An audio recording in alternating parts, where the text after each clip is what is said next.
Palin. He's much more unpredictable, much more aggressive. He will try to control this stage.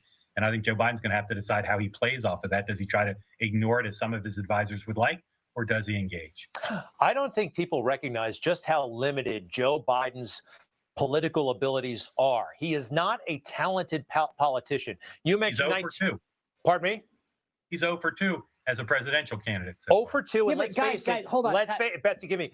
He got lucky in 1972. I mean, he got lucky. I have this moment from 1988 where he's yelling at a room full of people he wants to get to vote for him. And this is not political talent, but it's kind of amazing to watch. It seems to me that when we got involved in the civil rights movement, Frank, nobody asked Martin Luther King what his legislative agenda was. He marched to change attitudes. When the women's movement started, it did not move with a constitutional amendment. They marched to change attitudes. And this party better understand full well that it's about time we change our attitude and we begin to change the attitudes of Americans about what their responsibilities are to the poor, about what their responsibilities are to other people, and about what our responsibility in the world is. And that requires changing attitudes. But Frank, I promise you, you'll see my 15-point plans and 19-point position papers. These are people he wants to get to like him. In New Hampshire, I believe. I have never seen, for all the talk of Donald Trump and his outlandish behavior, I've never seen Donald Trump treat voters like that, Sean Spicer. No, but I also think, Greg, we've got to be very careful because Joe Biden spent, as I mentioned, 47 years in Washington, D.C., decades as a United States Senator, 8 years as a vice president. That means that he has a ton of experience debating. And I think this idea that we are allowing him the narrative to get set, that if he shows up, stands up straight and breathes, that will be a win. The reality is that getting ready for this, I mean, Mark mentioned that the amount of preparation that's going into this debate, he understands the one-line zingers. He understands how to talk about his record, how to attack Trump. And if all he does is walk out of there not falling down, the media is going to call that a win. And the reality is that I think that we have got to be careful about where we set this bar for him, because the reality is Trump's been president for 3.5 years. He's only gone through one cycle of debates. Biden's been doing this for almost a half a century. And the idea that people think he's not going to be able to make it through, I think, is setting up false expectations for Joe Biden to come out ahead merely by standing up straight and exhaling and inhaling through his mouth and nose.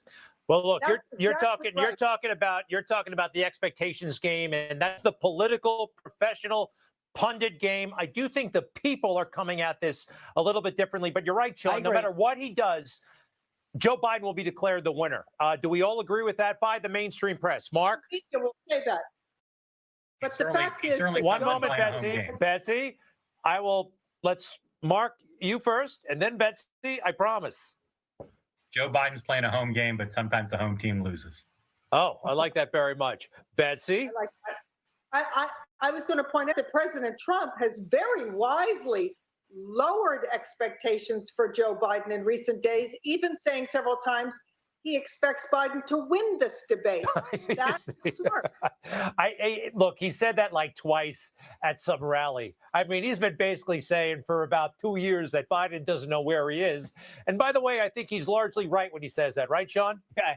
Well, I mean, Biden, it's not like he's making it out of a whole cloth. Biden gives us example over and over again of basic sentences and facts and issues. I mean, he made up where he went to school, for goodness sake. And the thing that I find amazing, and we've seen this over and over again, is that if any other politician was making the gaffes, mistakes, half-truths, and lies that Biden was making, they'd be called out on it. They surely call out President Trump every time, and yet Biden continues to get a pass from the mainstream media on all of the above. It is wild. It is wild, and I don't quite frankly understand it, why they give him such a pass, but they do. I don't think it's good for their business. I don't think it's good for democracy or journalism or the truth. But anyway, that's the way it is for now. Sean Spicer, Betsy McCoy, Mark Halperin, thank you very much. Sean, do me a favor. Stick around. We're not done with you yet.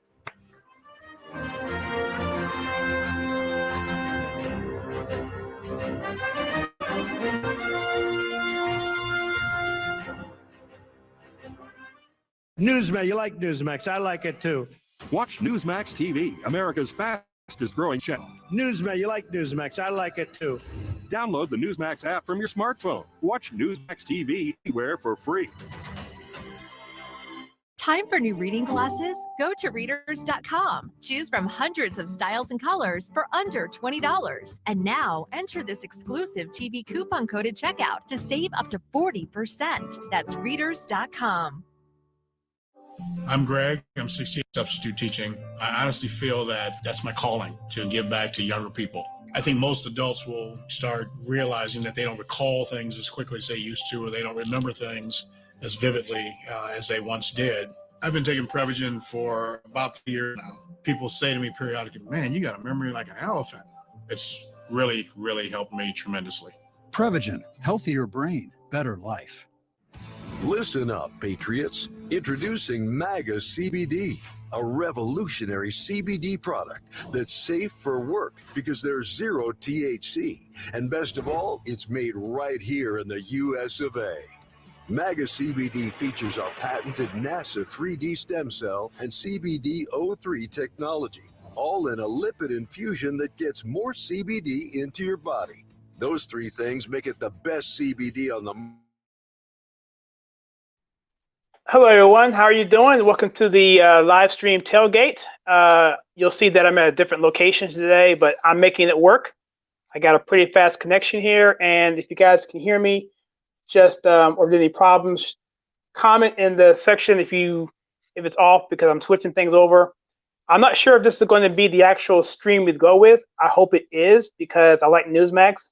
But if we have to switch over to, let's say, Right Side Broadcasting, then we'll do that. But that may be, we'll see what happens, what feeds are opening up. But if this stays steady, we'll stay right here with Newsmax, and we'll continue on out. So the debate starts, I believe, 9 o'clock Eastern Standard Time. And I'm just going to leave this up, and I'm going to be in the background. I'm going to be doing other things too. I may go get something to eat, but I'll be back a half hour definitely before the debate starts. But you guys enjoy the stream. Hopefully this will hold up, and if there's any problems, we'll see if we can address those. And yeah, so I hope everyone's doing well. This Tuesday, this should be a pretty interesting debate. I know with Hillary, when he first debated her, that was, no one knew what to expect. With this one, we kind of know, because we've seen Trump debate one-on-one. So now that he has the incumbency, and it should be curious how he goes after Joe. And it'll also be curious to know if he can hold Joe to the issues, if he can get Joe to make a stance and decide where he is on various issues. I mean, just basic stuff, you know, and because only about 30% of the people really are looking at this debate tonight with any real interest in determining whether or not they're going to vote for one or the other. Most people, the other 70%, are going to know exactly, as of right now, who they're voting for. So for them and for us, it's pretty much entertainment and curiosity. So we'll see.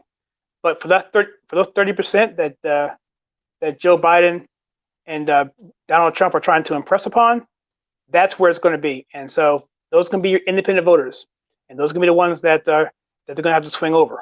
And so that's my big interest right now, to see how that handles that. So, and whether or not Joe can stay awake, we'll see. All right, so I'm going to jump off here, and I'll see you guys a little bit later. I'll pop back in, get the volume going here. Or at least we all see you read guys that later. big book takes about the 88 campaign. He's a congenital liar, it seems like to me. He was saying that stuff in public.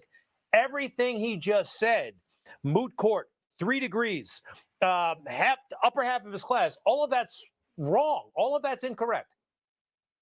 Well, I've watched that video, man, Greg, probably about 1,000 times. That guy's name is Frank Fahey, and I believe he actually ended up voting for Joe Biden, but not many people did. As I said, he's been a failure as a presidential candidate the 2 previous times he's run. And this cycle, as you suggested, he's not been held to a very high standard. The president, of course, says things that aren't true all the time, and often, almost always, gets called out by the media on it. We recall this cycle, Joe Biden told a story about being arrested, he claimed, in South Africa, which turned out not to be true.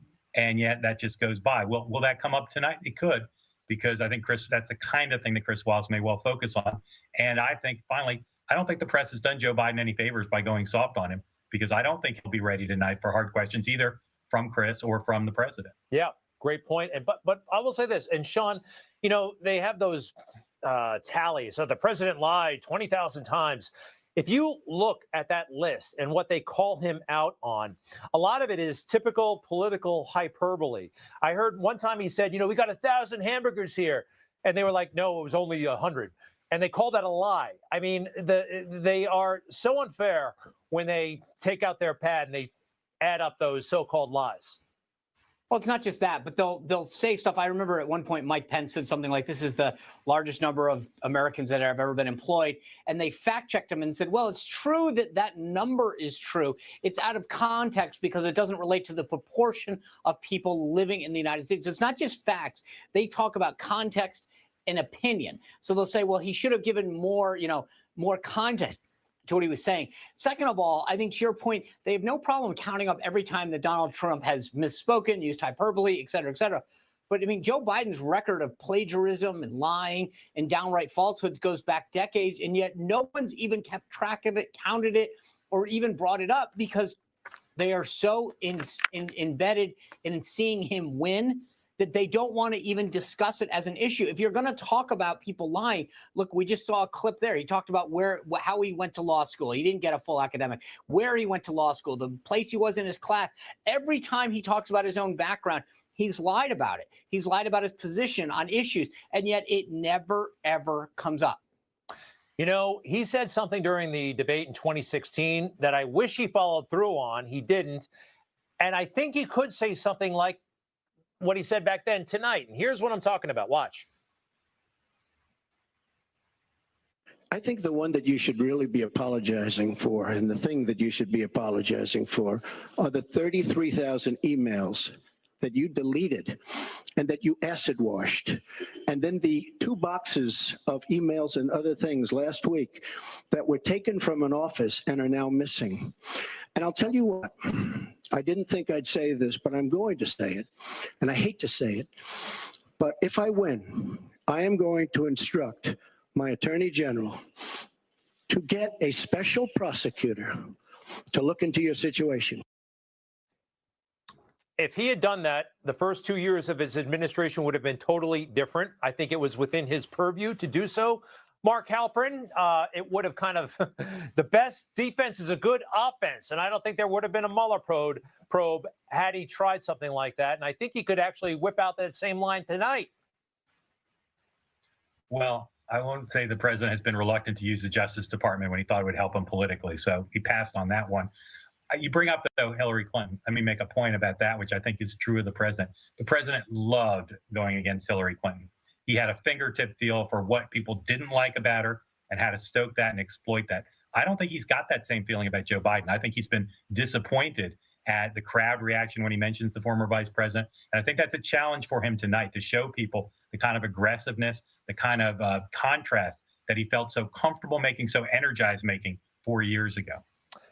Mark, just one, I agree, but I do think actually it's within his power constitutionally.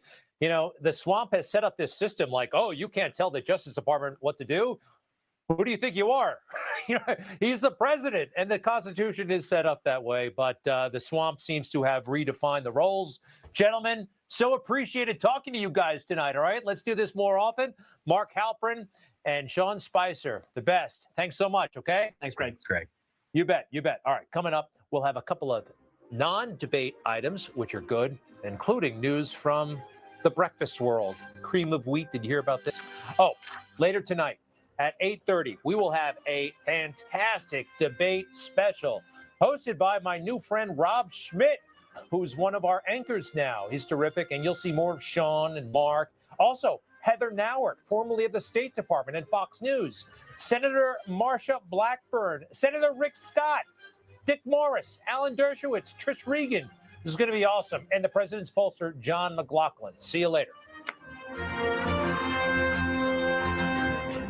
In these uncertain times, the CDC recommends washing your hands with soap and water. You need Scrubs, the amazing antibacterial hand wash and sponge bath now with benzyl alcohol. Just add a little water to the Scrubs sponge to form a rich antibacterial lather, and Scrubs will scrub you clean from head to toe. The Gentle Scrubs formula contains benzyl alcohol, an antibacterial agent that dries instantly with no sticky residue. Keeping surgical dressings dry in the shower is a challenge. You could end up all wet, but Scrubs lets you enjoy the perfect hand wash and sponge bath without the stress or the mess. It's rinse-free and antibacterial. It's great for kids' cleanups. The Gentle Disinfectant formula makes the hygiene process simple and easy. It's a time-saving miracle for moms. After a workout, just pour a little water on the sponge and freshen up fast. Is bathing your loved one an all-day affair? It's the super safe solution between baths, the ideal way for caregivers to lend a helping hand without stepping into a slippery shower or bath. Then just towel dry. No rinsing and no messy cleanup. On camping trips, just pour water on the Scrubs and lather up. It's the ideal way to wash the dirt away from head to toe, wherever you go. Then just towel dry. There's never any rinsing needed. Are you afraid to risk a slip in the shower? Look again. Just add a little water to the Scrubs sponge and rub into a soapy antibacterial lather. Safely scrub your body with Scrubs. Remember, never risk a slip and fall. Let Scrubs do it all. Now order a pack of antibacterial Scrubs for just $14.99. Order now and we'll double your offer. Absolutely free. That's 2 packs of antibacterial rinse-free Scrubs for just $14.99. Order yours today. To order Scrubs bath sponges, call 1-844-684-6187 or order online at scrubs.com. Order now and get a second pack free. That's 1-844-684-6187 or go to scrubs.com. Do you suffer from leg aches and pains, cramps, or swollen feet and ankles? Let Revitive Medic Circulation Booster help you get back on your feet and doing what you love. Call or go online to see why over 2 million people trust Revitive Medic.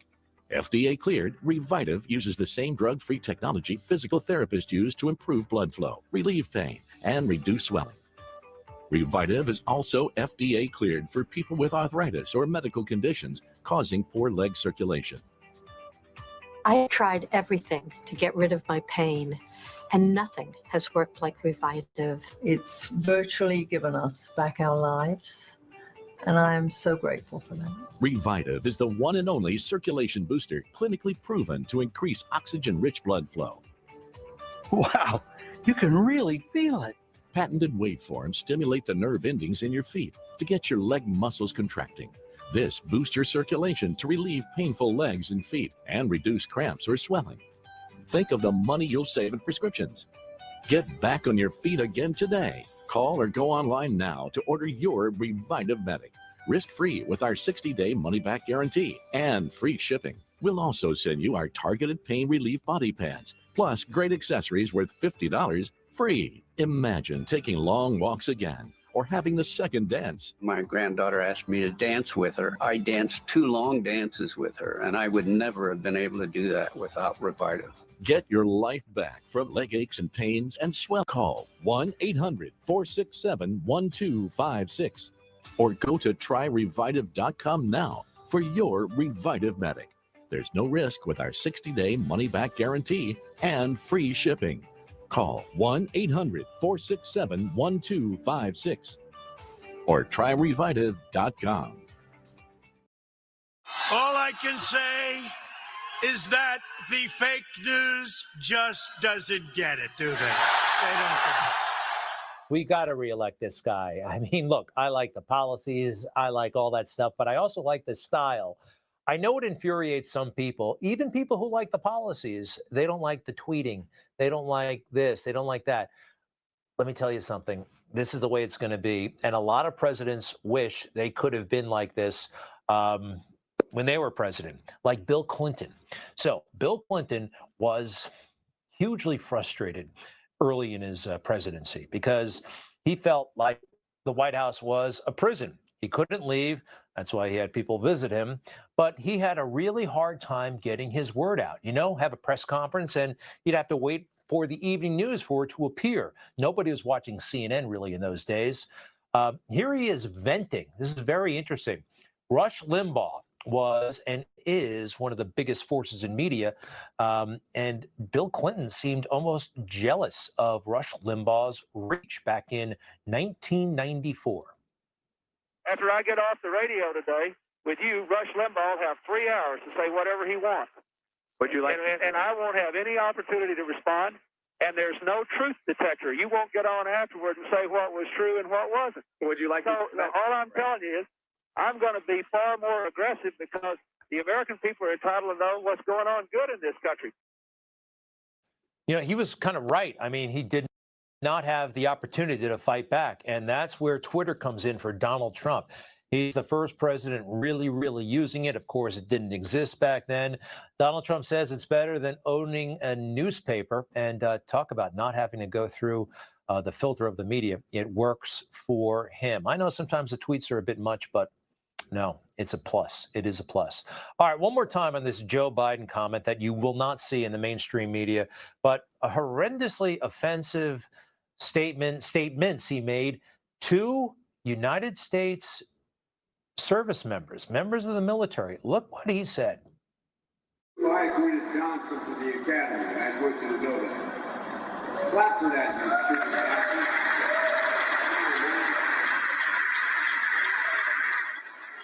And you all must be slow here,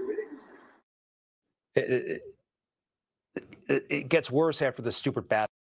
Dull, slow bunch.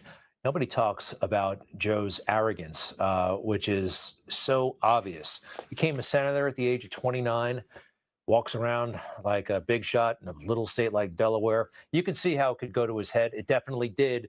And I don't know, maybe we'll see more of that tonight. All right. Something else I want to talk to you guys about. Cream of wheat has gone totally politically correct. You know, the cereal, the breakfast cereal, hot cereal. They're taking the chef off of the box. Let's go through it here. Cream of wheat will remove the black chef that has appeared on its packaging since 1893. I'm reading from the Hill here. The brand's parent company announced 3 months ago that they were reviewing the whole thing. And here's the quote. For years, the image of an African-American chef appeared on our cream of wheat packaging. While research indicates an actual Chicago chef named Frank White, it reminds some consumers of earlier depictions they find offensive. Well, this one specifically, I did not find offensive. I found it inspiring. You know, kids, we didn't have cell phones, so we would stare at the cereal boxes during breakfast. And I particularly remember looking at this man with a great fascination. I kind of wondered about him. He seemed like he had a lot of pride, a lot of charisma. He was interesting. And I remember staring at this guy and wondering about him, also the smoke that came out of it. And I thought he was fascinating. I thought it was great. And he just looked like a really nice guy. I think he deserves to be on the box. And I'm not just a pushover when it comes to this stuff, by the way. I do not like this guy, and I still don't, and I don't understand him, the Quaker Oats guy. I mean, this is a spokesmodel they can get rid of, and I will have no problem with whatsoever. All right, folks, we've got a couple more things to talk about before the debate and our debate special tonight at 8:30. Stay with us. We'll be right back with the final word, and it's going to be a great night. I can feel it.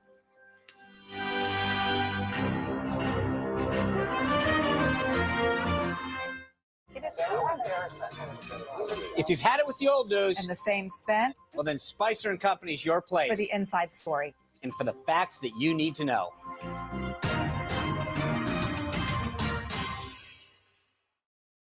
Guys, if you wake up feeling fat, bad back, heartburn, tired, then it's time to get healthy and lose weight with Nutrisystem for Men. Once I lost the weight, everything else fell into place. I'm healthier, I'm stronger. Not only did I lose 60 pounds, but I feel incredible. I don't snore. My doctor told me I needed to lose weight. Nutrisystem helped me lose 105 pounds. Lose up to 18 pounds and 8 inches overall in your first month. Lose weight fast, money back guaranteed. It's a fact. Junk in, junk out. That's why you feel and look terrible. Nutrisystem for Men is designed specifically to burn fat so you can start to feel great. Order now and we'll deliver Nutrisystem for Men, plus 1 week of protein-packed probiotic shakes to bust that gut free. I'm healthy and in the best shape of my life. Save 50% on a month of meals delivered to your door. What do you have to lose?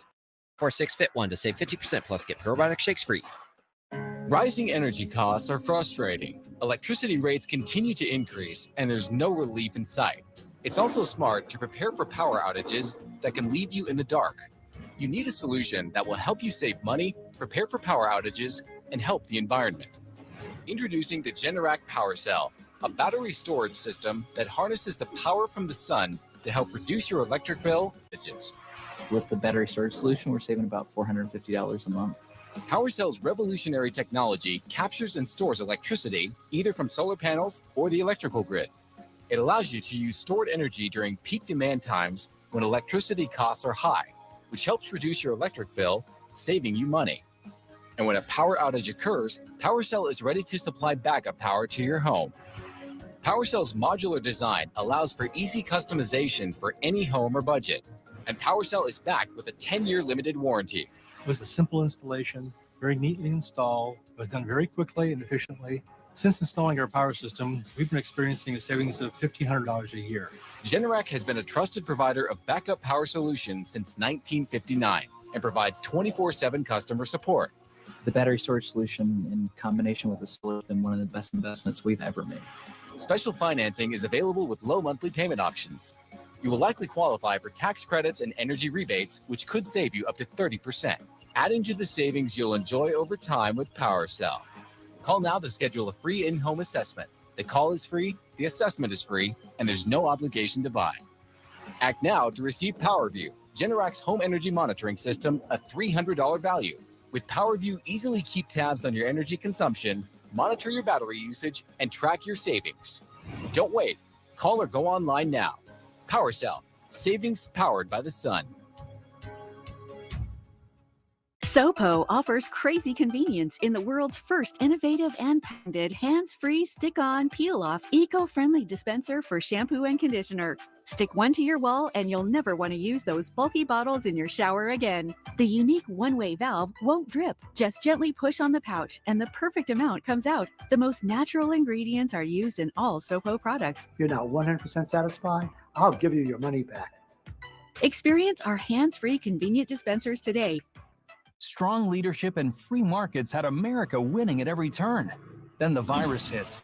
How do we get back? Free market innovation will find a cure. But the favored nation order abandons what made us great. It allows countries with socialized medicine to dictate price controls on American medications. Socialist price controls stifle new vaccines, reduce access to cures, and cost jobs. Reverse the favored nation order. Let's get America winning again.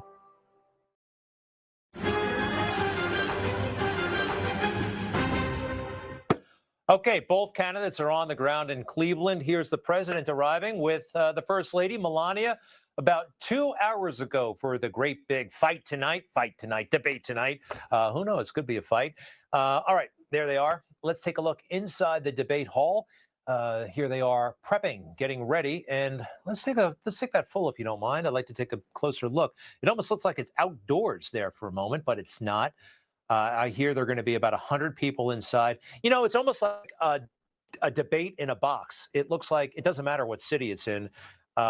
It could be any city. It's all the same, really. The Presidential Debate Commission, they run this thing and they make all the decisions, and it looks very, very similar to what we had in 2016 and 2012. I think the next debate will be a town hall format. The president has been working with Governor Christie, former Mayor Giuliani.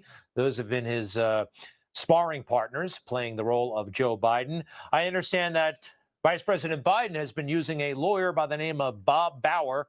Does not ring a bell, but Bob Bauer has been his sparring partner. So anything can happen tonight. Let's face it, though, the standards, what is considered, wild and unexpected, a lot kind of higher. The threshold is higher today than it was, say, in 1980. In 1980, this was a knockout punch. All of you will go to the polls, will stand there in the polling place and make a decision. I think when you make that decision, it might be well if you would ask yourself, are you better off than you were 4 years ago? Times have changed big time. It's going to be wild. I can't wait. Again, I think it's going to be a very bad night for Joe Biden and a great night for the president, but who knows? I'll see you tomorrow.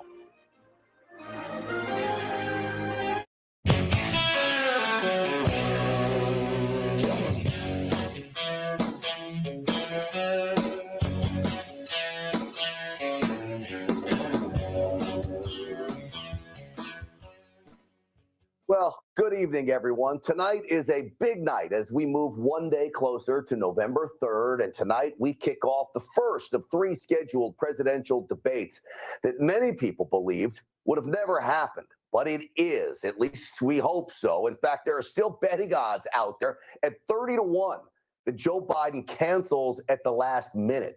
But moving close to an hour away, I wouldn't think that was going to happen.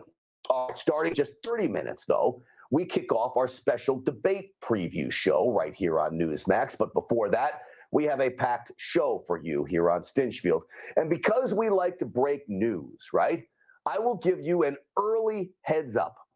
The media will declare Joe Biden the winner tonight. That's no surprise. No matter what happens, no matter how bad or how miserably Joe Biden performs, victory is already his. But don't let that get you down. The victory is only in the eyes of the devious members of the fake news media that have already written their stories before the debate even begins. I say don't fret because the people are onto them. And if the president wins, as I expect him to do, the American people will give him credit for it. A win for the president should not be difficult if he simply follows my simple advice. Mr. President, let Joe Biden talk. He usually spins himself into a corner. Don't let him off the hook by interrupting him. Joe Biden has a hard time getting out of his word-like pretzels that he creates. Just let him spin himself into that corner. Mr. President, hit him on violence, the riots, and the failure of Democrats to denounce it, much less stop it. And if you're wondering what the president is thinking through all of this, well, he just revealed some of his plans of attack in his new ad focusing on Biden's great American surrender. I would shut it down. No miracle is coming. If I were president today, I would roll back the reopenings in a number of places. Biden wants to surrender our country to the virus. He wants to surrender our families to the violent left-wing mob. And he wants to surrender our jobs to China. I would shut it down. Will he? Will he shut it down? Ask him directly, Mr. President. Will you shut the country down again? Now, I do have a warning for President Trump. Watch out for traps and surprises. The first surprise could be Joe Biden and him actually being on his game tonight. Though we have seen him struggle, that's clear. He's been doing this for a long time. He is a seasoned politician. Do not take the former VP lightly. The other wild card in all of this is Chris Wallace, the now left-leaning Fox News anchor chosen to moderate the first debate. He could be dangerous. Wallace could do more harm to the president than Joe Biden. The president needs to be keenly aware of any sign of bias and then do what the president does best. Call Chris Wallace out on it and be relenting. Now, I knew Chris Wallace lurched left when he declared this a year ago about the now debunked story that Trump withheld aid to the Ukraine for political favors. Watch. The spinning that's been done by the president's defenders over the last 24 hours since this very damaging whistleblower complaint came out, the spinning is not surprising, but it is astonishing and I think deeply misleading. You hear the words he uses? Spinning, astonishing, misleading. Of course, it was all more fake news. And the Ukrainian president never even knew the money was delayed. But if you listen to Wallace, it was his misleading declaration that was astonishing, not the president's supporters. But if the Ukraine comes up, it should only be about Hunter Biden. Hunter, along with Joe Biden's brothers, have made millions off of lucrative foreign deals that could have never happened without Joe Biden exploiting his power as vice president. That needs to be hammered home early and often. If Joe Biden does roll, crash, and burn, it could happen. It could be the most consequential debate in presidential history. If he doesn't, I'm not sure tonight swings any voters in either direction. Again, if you're an undecided voter today, you cannot be too involved in politics. You could not get two more stark contrasts between Biden and Trump. Biden being the 47-year D.C. insider, part of the ruling class of career politicians, something everyone in America hates about Washington. And then there's the president being a brash, unapologetic outsider, the kind of candidate America longed for in 2016. To discuss all of this, GOP political strategist, CEO of Tripp Scott Law Firm, and former chair of the Republican Party in Broward County, Florida, Ed Pasquale is here. Ed, welcome to the program. Thanks for having me. Absolutely, Ed. So look, one of the debate topics, something Florida knows something about, is election integrity. All right. You were down in Broward County. We can all remember recounts going on there. I think the president needs to hammer home the Democrats with this whole mass mail-in balloting and all the problems we're seeing across the country with it. I agree with you, and I would say this: the right to vote is sacrosanct, but every American citizen's vote should count the same. And if you're not eligible and if you're not a citizen, you shouldn't vote. So this idea of sending ballots out to be brought back in the mail to people who may not even be on the list or alive or live where they say they live, the bottom line is that when a bad vote is cast, it diminishes my right to vote and your right to vote. And that is what President Trump should drive home tonight. All right, look, we just saw, Ed, new news coming out now that in Brooklyn, New York, there's upwards of 100,000 ballots that had the wrong return addresses printed on them. We also saw military ballots go to the wrong locations in New York, and a whole host of problems there. So you have fraud as one issue, then you got simple mistakes as another. Yeah, and so the ballot process is important, and it's more secure when people show up live and they vote on election day. As you go back and I get a mail ballot at home and I vote my ballot, does anybody know at the election office who's filling that ballot out? The answer is no. Now, under the circumstances, we realize that mail-in ballots are going to be overwhelming in Florida. As an example, just in Broward and Palm Beach counties, there's some 800,000 mail-in requests.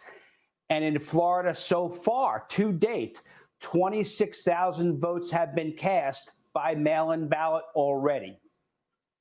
You know, Ed, the Supreme Court is going to be a big issue tonight. All of this could end up in the Supreme Court. This mail-in balloting issue may end up with court battles going on for weeks. Yeah, and you know, going back to the Supreme Court, this is where I think President Trump can put pressure on Joe Biden early in the debate. And the question I would ask the vice president is a simple one. Where is your list of Supreme Court potential nominees if you were president? Why don't you want to show them to the American people? Is the answer because they're coming from the most left wing of your party, and that or most Americans wouldn't find any of those justices that you might nominate acceptable? Well, so it's easy to Ed, criticize President Trump, but he has been open and transparent about who he wants, and obviously Amy Coney Barrett, who somebody who has so here's the thing. credentials that are unquestioned. The reason he doesn't want to release the list is because he knows he has to appease Ilhan Omar and Alexandria Ocasio-Cortez and all the rest of the socialists, and he doesn't want to put those judges on a list that he's going to have to appease because he knows it'll drive American voters away who do not want to see this country go down the socialist path. Buddy, I appreciate you coming on the program tonight. Pleasure to talk to you. I hope to see you again very, very soon. Newsmax live coverage of the presidential debate continues tonight at 8:30 p.m. Eastern. Comprehensive, in-depth predictions and analysis hosted by Rob Schmidt, our good friend here at Newsmax, with special guests Sean Spicer, Mark Halperin, Heather Nauert, Senators Marsha Blackburn and Rick Scott, Dick Morris, Alan Dershowitz, Trish Regan, and the president's pollster, John McLaughlin, as well. Stay with us for that. Stick around. More Stinchfield right after the break. Remember the old days? You knew the teller, they knew you, and paying with cash was normal. Now, federal rules require your bank to make reports on you. Many stores won't even accept cash. Get The War on Cash by David McRee. It reveals the dangers to your money, even confiscation. A #1 Amazon bestseller, The War on Cash shows you how to protect your money. Get the free offer now.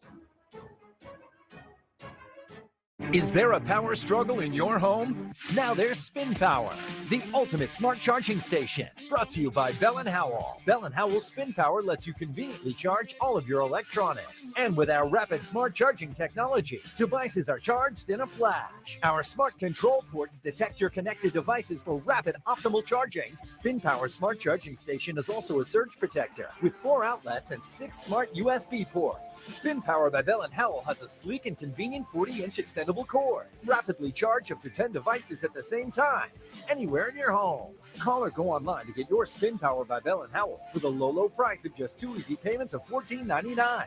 For the offer, just pay a separate fee, and shipping is free. Here's how to order. Call 1-800-319-6210 or go to buyspinpower.com. So call 1-800-319-6210 or order online at buyspinpower.com. If you're overweight, you might think it's your metabolism, but it could be a condition called insulin resistance. Fat becomes trapped inside your body, and it's hard to lose weight even if you diet. Now there's a solution to insulin resistance called GOLO. GOLO reverses insulin resistance and increases metabolic efficiency. Over 500,000 people have tried GOLO with a 98% satisfaction rating. Head to GOLO.com now to find out more. That's GOLO.com. Silver American Eagles have become some of the most desirable coins for investors looking to acquire precious metals. Investors who acquire this coin do so for the value and diversification that silver brings to an investment portfolio. And now, with help from Monex, you can begin investing in Silver American Eagles. Monex has account representatives standing by who will answer your question about investing in Silver American Eagles and any other silver coin available from Monex. Call Monex now or visit our website where you will see all of our silver products available for investors like you, along with live up-to-the-minute prices. Call right now and discover how simple it can be to have your pure, high-quality Silver American Eagles delivered to you or stored for you in an independent third-party vault. Call, learn, and invest with Monex, one of America's trusted names in precious metals for more than 50 years. I'm Norm. I'm Saz. And we live in Columbia, Missouri.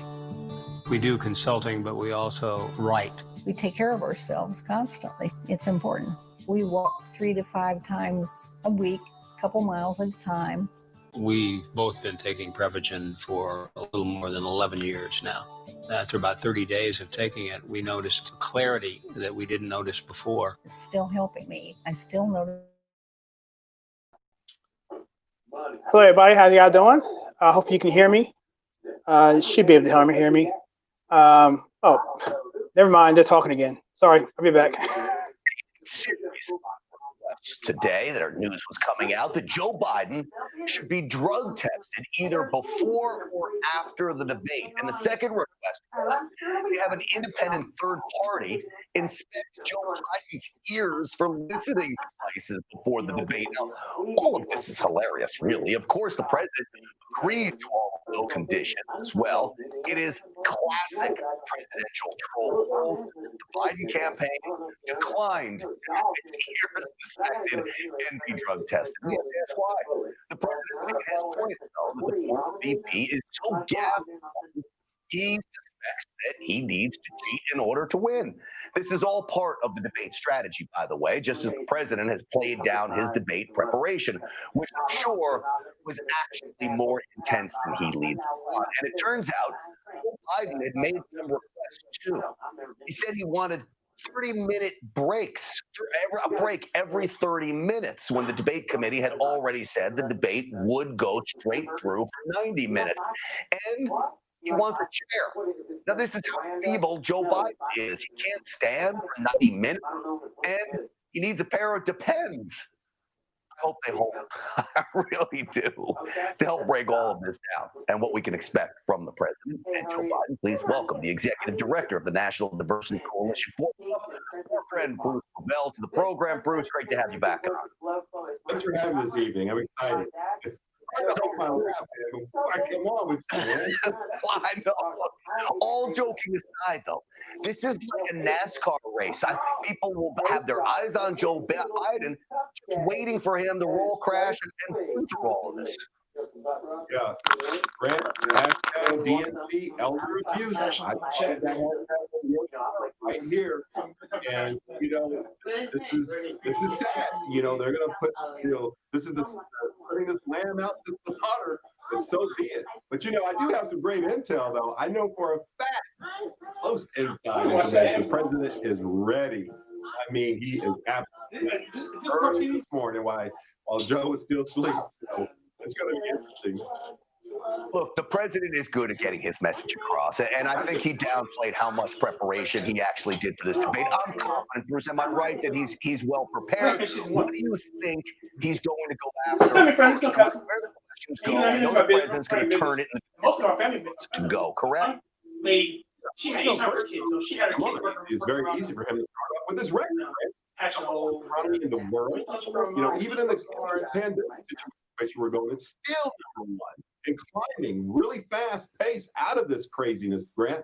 The record low black unemployment in the history of my lifetime. Number one oil producing. 3%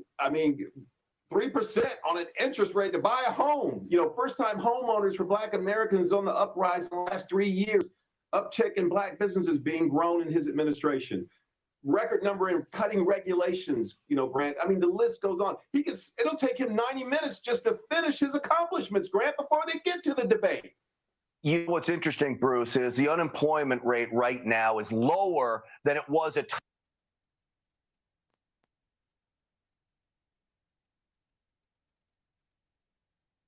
Tonight, we are a country awakened to danger and called to defend freedom.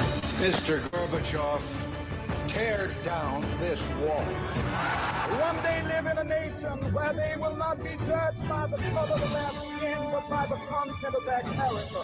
Ask not what your country can do for you. Ask what you can do for your country.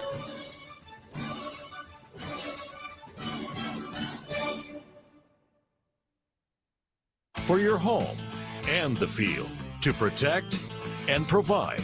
With over 200 models of rifles and shotguns to choose from, there's a Henry that's ready for you. Henrys are made in America or not made at all, backed by a lifetime warranty. They're reliable and affordable. For a free catalog and decals, call the number on your screen or visit henryusa.com. That's henryusa.com. Why pay over $100 a month for cable when it's half the cost for Fubo TV? Get all the channels you want with all the entertainment you love for the price that cable can't beat. Try free at FuboTV.com. Each year, Americans waste $21 billion by overpaying on car insurance. That's why I went to thezebra.com. Because while every company claims to save you money on car insurance, the Zebra shows you who actually can. Compare car insurance for free at thezebra.com today. You see ads for car insurance all the time, but how do you know which one is actually the best deal? That's why we created Gabby. Gabby is a free tool that's saving customers over $800 a year on average. Go to Gabby.com and stop overpaying for car insurance. These are our lives now. I sneak with that knife. Come be a part of it online. GoDaddy is making it possible for everyone to create a website for free. Learn more at GoDaddy.com. Finally, there's Alien Tape, a revolutionary new tape that doesn't use adhesive, but strong enough to hold an incredible 17.5 pounds. Alien Tape is the incredible new advanced grip technology tape that instantly locks anything into place without screws or anchors. Alien Tape is reusable. Remove it, rinse it, and reuse it. Use it again and it's just as strong. Perfect for glass. Use it for heavy towels and it stays in place. When you're done, remove it and there's no residue. Alien Tape defies gravity, even when it's wet. Use Alien Tape outdoors. No screws or permanent holes. Alien Tape is the reusable double-sided tape you'll use everywhere. Call or processing. But wait, order today and you can get 2 additional rolls of Alien Tape absolutely free. Get 3 rolls of Alien Tape for one low price. To order, call 1-800-917-0301. That's 1-800-917-0301 or order online at tryalientape.com. Modern.com. We get that the things you surround yourself with reflect who you are, your style, your drive. Leaf Filter is rolling into neighborhoods all across America to end the dangerous task of climbing ladders and cleaning gutters. On this side of the house, we see gutters clogged with leaves, debris, and shingle grit. Now let's put on the rain. Watch what happens to the roof and foundation. Look at that damage. Okay, who wants to climb a ladder and clean the gutter? No way, not me. On this side, we installed Leaf Filter, the nation's #1 rated gutter protection system. Now let's bring back the rain. Leaf Filter filters out everything except for water. Works perfectly. We need that. There's no damage because the gutters are clean, not clogged. And clean gutters mean... Call 833-LEAF-FILTER or go to getleaffilter.com for your free gutter inspection and estimate. Act now and save 15%. Well, welcome back, everyone. My apologies to you. Just as we were getting to the heart of what the president needs to do to take down Joe Biden tonight, the signal cuts out of Newsmax. We got it fixed, though, and we're back joined now with Bruce Lavelle. He is the executive director of the Trump Diversity Coalition. Bruce, sorry about that, but I'm glad I got you back here. Yeah, hey, we got to blame this on the Biden hackers or the devil. Because that's exactly what I was thinking. Grant. They don't want to hear it tonight. Oh, it's so true. All right, so look, we were talking about unemployment. The economy has got to be huge here. I know Joe Biden's going to try to go after the Chinese virus and COVID and the response, but I think the president needs to turn this right back to the economy, Bruce. Yeah, absolutely. He promised what he said in 15 and 16, and he delivered. And, you know, the American people don't have amnesia. Ever how many times we debate, or you cannot take the president's record away. Right before the pandemic, we had the lowest black unemployment, like I said earlier, the lowest unemployment recorded in the nation's history. And these are things that the American people haven't forgot. Grant, remember, the 401k has risen. Their savings has risen. The first time home ownership in the last few years. Look, I said earlier, the low interest rates that you can get on a 30-year fixed mortgage or a 15-year. Record low. Grant, gas, $1.90 a gallon? Oh my gosh, are you kidding me? #1 oil producing? These are game changers. The American people have not forgotten. You don't have to like the president. You don't have to, but you cannot take away the record, Grant. Numbers don't lie. No, they do not. And, you know, I hope Chris Wallace turns to Joe Biden and says, hey, you had all these great ideas about COVID. Why are you keeping them secret, Joe? If they were so great and they could have saved so many American lives, why wouldn't you go to the president and offer them up?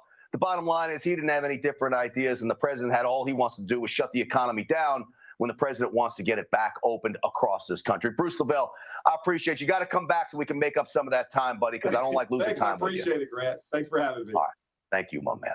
All right, we know what the topics of tonight's debates are. Officially, that is. The Trump-Biden records are on the list. The Supreme Court is on the list. The response to COVID-19, the economy, race and violence across the nation, and election integrity. But guess what? The Second Amendment is not on that list, and it is an insult to all of us gun owners out there. Now, I believe Chris Wallace left it off on purpose to cover for Joe Biden. With violence spreading across the nation, police departments under attack, Americans are buying guns in record numbers. The left and their media henchmen want to protect Joe from having to admit he wants to take your guns away. And he would appoint judges that would help him do just that. But the dirty secret out there is there are plenty of Democrats who love their guns, and the anti-gun rhetoric has a history of backfiring on the Democrats. Joining us to discuss this is the executive director of the NRA's Institute for Legislative Action, Jason Ouimet. Jason, it's great to have you on the program. Grant, thanks for having me. It's great to be here. Jason, are you as upset as I am that when the official list of topics comes out, the Second Amendment's not on it? What in the world is going on? You know, with everything that's going on and everything that's out there, it's crazy to think that that's not going to happen. I am really hopeful that they do get into that. I hope they get into a robust conversation about the Second Amendment and gun control, because the choice, quite frankly, couldn't be clearer. I mean, Donald Trump's done an unbelievable job defending the Second Amendment, protecting your Second Amendment rights. And we know that Joe Biden's got an 8-page list on his website of socialist radical gun control, and he'd put gun grabber extraordinaire Beto O'Rourke in charge of his gun scheme confiscation. So I'm upset that it's not on there. We're upset that it's not on there, but I hope that there is some debate that does take place on this, because the difference is so clear. It needs to be debated. You know, Jason, the president has been a very good friend of the NRA and freedom-loving Americans across the country. The Supreme Court is on the list. And if the president is probably going to do what I expect him to do, and he can turn that conversation to the Second Amendment, the importance of conservative judges, because we know that these judges and Joe Biden would want judges to simply legislate the Second Amendment right out of existence. We absolutely know that. Let's not forget, the Heller decision was a razor-thin 5-4 decision just on the individual right to own a firearm. Didn't talk about different firearms, didn't talk about where you could carry, how you could carry, didn't talk about any of those things.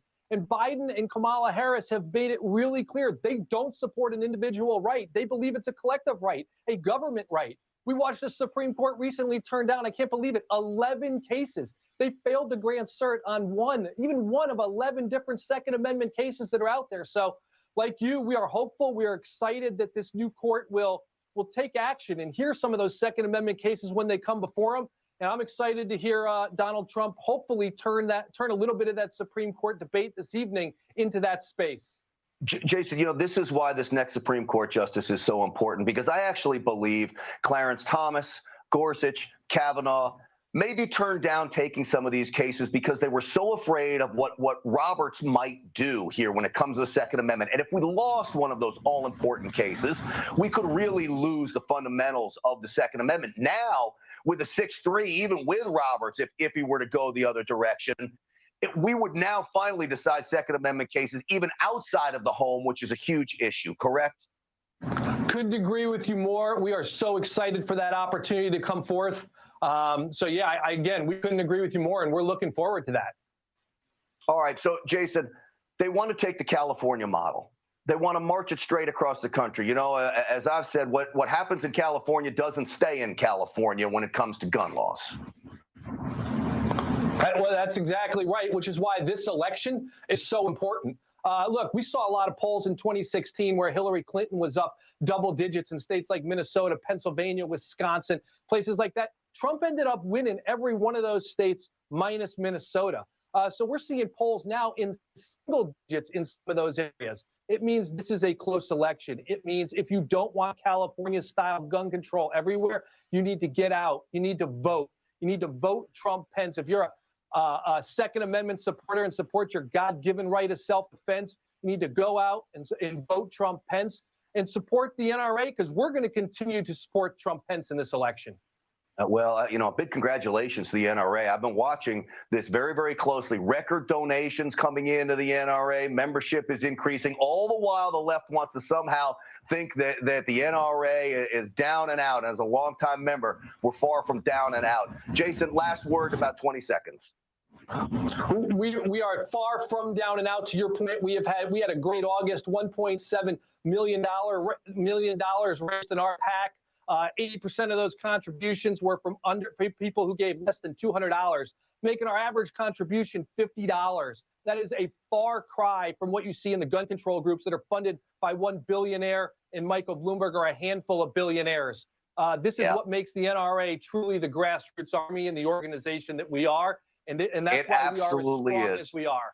Jason, I'll tell you what, it is exactly why the NRA is so powerful. Jason, we may thank you so much for coming on the program. Our debate special starts right now, folks. Keep it here.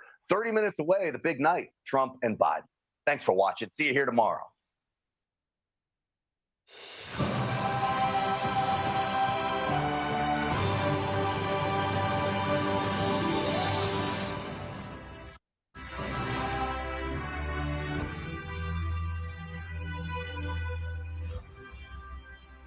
And you just took a live look at the stage at Case Western Reserve University in Cleveland, Ohio. It is a moment that we weren't sure we'd ever see with COVID.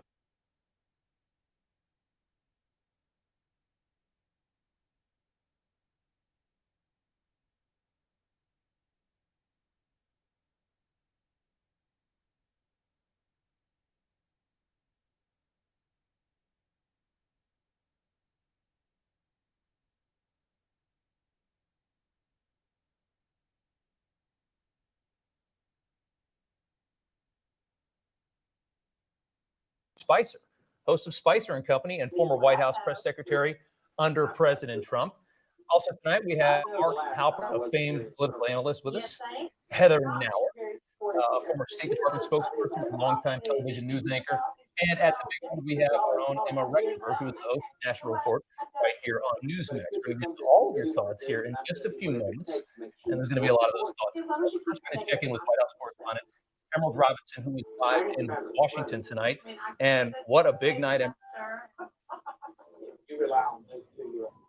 is a big night, and the White House feels the president is prepared. He has been conducting debate prep sessions with former New Jersey Governor Chris Christie and Rudy Giuliani, both of those stepping in to role play as Joe Biden. Would love to be a fly on the wall for that. White House and aide also saying, though, that the president constantly takes questions from a hostile media with comparison for the debate. He's better prepared than Joe Biden, they say, who has not been taking questions from media, and also pointed out the president's already had a debate in so many words with Chris Wallace, the moderator tonight, from that tough interview he had with him back in July. But also headed into tonight is some breaking news on a scandal that has overshadowed the president's tenure for the last 4 years, the Russia investigation. The Director of National Intelligence, John Ratcliffe, sending a letter to Senate Judiciary Chairman Lindsey Graham, revealing declassified information that says that the FBI, Obama, Russia, and likely Biden knew that Russian intelligence was aware that Hillary Clinton, the candidate in 2016 for the Democrat Party, had signed on to a plan to vilify President Trump to tie him to Putin and the DNC email hacking scandal. In fact, in July of the letter says in July of 2016, U.S. intelligence obtained information that Russian intelligence had alleged that U.S. presidential candidate Hillary Clinton had signed on and approved on a plan to tie the president to Putin. It also says that Obama was briefed on the information by CIA Director Brennan. And in September, the information was forwarded on to James Comey and Peter Strzok in order to create an investigation looking into Hillary Clinton. Do this in order to deter from her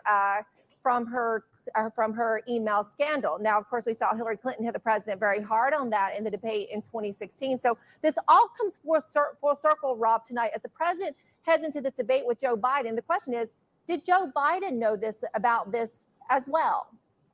Yeah, that's a big question. And we're going to see if the president brings that up. I don't know if Chris Wallace will, but we'll certainly keep an eye on it.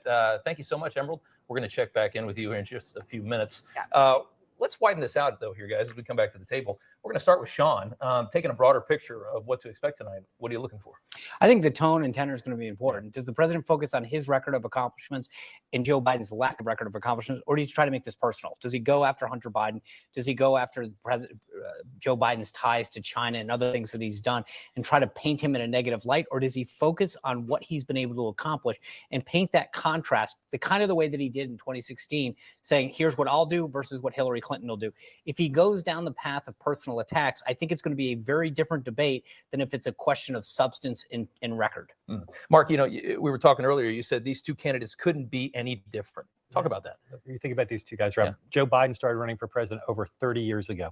He has wanted this desperately. And the person who put him in a position now to potentially be president, Barack Obama, discouraged him from running 4 years ago. Didn't think Joe Biden had what it took to win. Hillary Clinton runs, she loses. Now Joe Biden has another chance up against a guy who started running for president 5 years ago and is now in a position where he's the underdog. 4 years ago, on the eve of the first debate, the polls were tied. The president went into that first debate with some momentum. Tonight, he's got to create some momentum from scratch. Absolutely. Heather, you got close to this White House working for Pompeo. What do you make of this? What are you expecting? Yeah, well, I think we're going to see a lot from President Trump tonight. Important will be his tone and his tenor. He's going to have to try to attract those female voters from the suburbs, and I think he's gone a great way in doing that with his Supreme Court nominee. So that's going to be one to watch.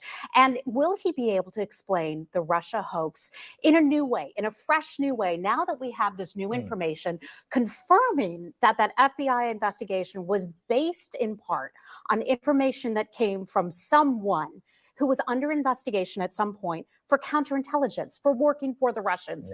That is key. And I think that whole thing has gotten lost over the past several years as we've seen CNN and others just beat up on Russia collusion. If he can explain that succinctly, I think that's going to be important. And the left is pushing back on this, saying that they can't confirm it right now. They can't confirm the intelligence. But how funny is it, though, that when they had anything, they jumped on it when it was about the president. Now, when the shoe's on the other foot, they back off. I think this is huge. We spent 2+ years heavily engaged in this and lots of money, and people want an answer. Look, if we do any of the above, the president's in a good place. Where I think he gets out of a good place is if he starts talking about drug tests and earpieces and things that aren't relatable to people's everyday lives. People today want solutions, how we're going to tackle COVID, how we're going to keep the environment going. Heather's got a great point. He's got a strong record on judges, what he's been able to do, especially for the conservative base. If he can stay focused on that, remind people what he has done. And frankly, he's the only politician in modern history that can go, this is exactly what I said I would do as a candidate. Here's how I've actually delivered. No excuses, real results. You're so right. I hope he does that tonight. The mystery tonight is what the president's going to say, right? Joe Biden, we know what he's going to say. Say the president's a failure on dealing with the pandemic, and we need to restore normalcy to Washington and the country. What is the president going to say? We've laid out some things he might say. And how hard is he going to fight? How hard is he going to attack is the big question, too. Hard. We're going to, and I think you're right about that. We're going to have to jump to something real quick. We'll get back to all this in just a second. But talking about Joe Biden here for a second, who is known for making a lot of very bizarre comments on the campaign trail. And we could hear a few more of those tonight. But first, Logan Raddick has a look back at some of his most memorable gaffes so far. Joe Biden's gaffes have been on display for more than 30 years since the 1988 Democratic presidential primaries. Biden's unsuccessful 88 campaign derailed by plagiarism allegations, at first in a speech. Cannot measure the health of our children, the quality of their education, the joy of their play. Then the revelation of academic records showing Biden plagiarized 1/3 of his law review during his first year at Syracuse Law School. And I'd be delighted to sit down and compare my IQ to yours if you'd like, Frank. Where he graduated 76th in a class of 85. Biden continues to try to stick to the script. Look, Venezuela's top line message is. Okay, I lost that. Yeah, well, but that's good because we can talk you and I on that. But sometimes he seems to struggle. My name's Joe Biden. I'm a Democratic candidate for the United States Senate. It's estimated that 200 million people have died, probably by the time I finish this talk. I got hairy legs that turn blonde in the sun, and the kids used to come up and reach in the pool and rub my leg down. Making racially sensitive comments in this campaign and in his last. If you have a problem figuring out whether you're for me or Trump, then you ain't black. You cannot go to a 7-Eleven or a Dunkin' Donuts unless you have a slight Indian accent. Unchain Wall Street. They're going to put you all back in chains. Poor kids are just as bright and just as talented as white kids. He's even name-calling voters. You're a lying dog-faced pony soldier. Former Second Lady Jill Biden says her husband's gaffes shouldn't be a focal point. Oh, you can't even go there. You can, after Donald Trump, you Well, that's what I cannot want. even say the word I can't gaffe. even say the word gaffe. Nope. From the time I got to the Senate 180 years ago, in the 2020 census, which is now 2 censuses ago, soon to be. President Trump believes there is a deeper issue. We need very sharp people. I'm sorry. Joe is not qualified for this position. I am very willing to let the American public judge my physical and mental my physical as well as my mental fitness. But Biden's 2020 primary debates were gaffe-filled. The only African-American woman that ever been elected to the United States Senate. A whole range of people. No, my point that's is not true. The other one is here. That woman, once bitter opponent, Senator Kamala Harris, Biden's running mate, or according to Biden, maybe he's hers. Harris-Biden administration is going to relaunch that effort. Whether the former vice president gets to stand at this podium come January may at least in part depend on tonight's debate performance. If history is any example, you can't blame Biden's campaign team for being a bit worried going into tonight's showdown with President Trump. Rob. Okay, Logan, thank you so much. When we come back, Cassie Smedley from the RNC, Dick Morris, and Betsy McCoy will join us along with KT McFarland. It's an all-star preview of it could be the most watched political event in history as Newsmax bring you live the first presidential debate between President Donald Trump and Joe Biden. Don't go anywhere. We're just getting started.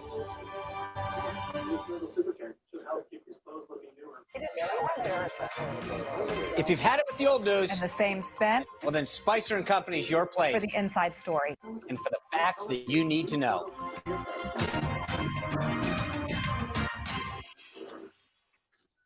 This country was made by tax rebels, freedom fighters, gold seekers, believers, lovers, and true patriots. We're Newsmax, and we're their heirs, and so are you. All right, I hope you guys can hear me. So, all right, so we're about, what, is it starting at 9 o'clock? Is that what it is? I think it's 9 o'clock, right? The camera's over here. All right, sorry, camera's over here. All right, so, we're about to get started. I think it's 9 o'clock. We'll see what happens. Joe Biden wanted to have 30-minute breaks. And I don't think the Trump campaign gave it to him. So, yeah, I just put up a video about primarily it was about the polls, but generally the overarching theme of the video was about mail-in voting and how we should be concerned with it, but I think there's enough checks in place that we can feel comfortable that the election won't be stolen out from under us because Trump's got a lot of lawyers in play. I wonder if he's going to talk about that in the debate tonight. And I'm not even sure if he's going to have let me pull up the topics. I know they have each debate has a topic. I'm not sure what this is about. This may be domestic policies. Let me see if I can find it. So, if anyone's actually on another stream, let me know if it's on another channel because they may not be showing it here on Newsmax. I may have to pull up another feed. In fact, let me just go ahead and find one and put it in the queue. So I'm just going to jump off here real quick, and I'll come back when I get another queue up.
about 15 minutes from now. We're also going to have a whole lot of post-debate analysis as well. But right now, let's bring in Emma Reckenberg, who has the very latest polls. And what exactly do these tell us just minutes before this debate, Emma? Well, we are watching closely, and national polls have certainly tightened up leading up to tonight's debate. I want to show everyone two of the very latest. First, we want to look at the most recent Harvard-Harris poll. Joe Biden here in the lead with 47%, President Trump in at 45%. That's based on likely voters if they were to cast their ballots today. We should note it's a very slim margin and practically a toss-up. Also want to show you the latest Monmouth poll here. Joe Biden has a slightly greater lead at 50%, President Trump 45%. But factoring in margin of error again, this poll is very close. Now, let's take a look here at tonight's debate topics. The candidates' records are going to be aligned. The support, coronavirus, the economy, race and violence in our cities, and the integrity of our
Okay, that was not me. Let me I got this magic here. Something just crashed on me. Let me give me a second.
for allowing jobs to flee the United States to China, Mexico, Canada, because of the trade deals that Obama and Biden signed onto. Very bad trade deals. The president has undone those bad trade deals and brought growth to America. Well, they're going to have 15 minutes on jobs and the economy, so the president will likely hammer at that point. Let's go to Dick now. Joe Biden, sir, does he have a shot at winning this first debate? Yeah, he does. He's played the expectation game well. He's made it like if he stands up and doesn't fall apart, he's going to be okay, like in his convention speech. But first of all, Trump is surging. He has moved ahead on every single poll, published or not, since early September. And the latest Hill Harris poll that has him 2 behind, Hillary won by 2.6% in the popular vote. So 2 behind nationwide in the popular vote is probably 0.6 of a point ahead in the states he needs to win the Electoral College. I think the other point here is that Trump needs to say elections are about the future, not about the past. And in the past, Biden is making a strong case that he screwed up on the virus. And he didn't. He did a great job. But the past isn't going to help the country recover. In the future, what we need is a president to create jobs. And I can do that. Okay. All right. Dick, thank you so much. Betsy, you as well. Great having you guys on. We're going to get more from you guys post-debate, of course. We appreciate it. We're getting down to the last few minutes, about 8 or 9 minutes until this debate kicks off. Coming up, we're going to get some final predictions from our panel and then on to the main event. Stay tuned.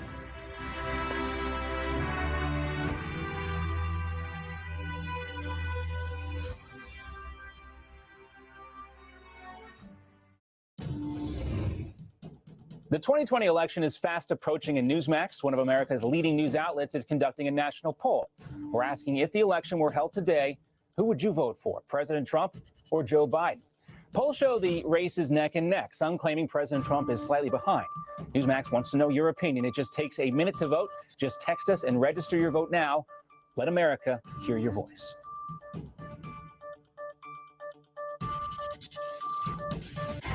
When everything else around you fails, your house is your most important asset. But do you own it? Don't be so sure. Homeowners are just not aware of how vulnerable they are. Deborah thought she owned her house until the police showed up and told her she didn't. I could not believe that we actually were getting evicted from our home that we did not sell. Deborah's home was stolen by cyber criminals. Identity protection is necessary, but it don't protect your house. They're hacking your deed. They're doing it all the time. The FBI calls title and mortgage fraud the fastest growing white-collar cybercrime in America. And the next victim could be you. Homeowners need to realize that they have power with home title lock. The thing with home title lock is as soon as there was activity, they would notify me immediately. Start your free 30-day trial right now, including a free home title scan, a $100 value, to find out immediately if you're already a victim. Go to HomeTitleLock.com or call right now. America's under attack, and they're all around us. I'm talking about liberal Democrats, and they're out to destroy everything that we've worked so hard for. Mammoth Nation's here to fight for you. You only get one vote, so let's join forces. We support conservative lawmakers and the causes you hold so dearly. We stand behind our police, veterans, the Second Amendment, and much more. We need your help, so join today. At Tommy John, we believe you deserve the most comfortable underwear and breathable, supportive, lightweight stretch fabrics for the perfect fit on every guy. We believe in can't believe they never thought of that designs, like our Stay Put waistband and the horizontal quick draw fly. We believe the daily grind should only be in your coffee cup, not in your underwear. Plus, we guarantee no wedgies, no adjustment needed. Feeling is believing. So upgrade now and get 20% off your first order at TommyJohn.com with this code. Now more than ever, it's important to lose weight, improve your health, and strengthen your immunity. Starvation dieting, processed foods, shakes, and diet gimmicks have made it heavier and sicker. The solution for losing weight the right way is Golo. We help transform your body and change your lifestyle so you can lose weight and get healthier.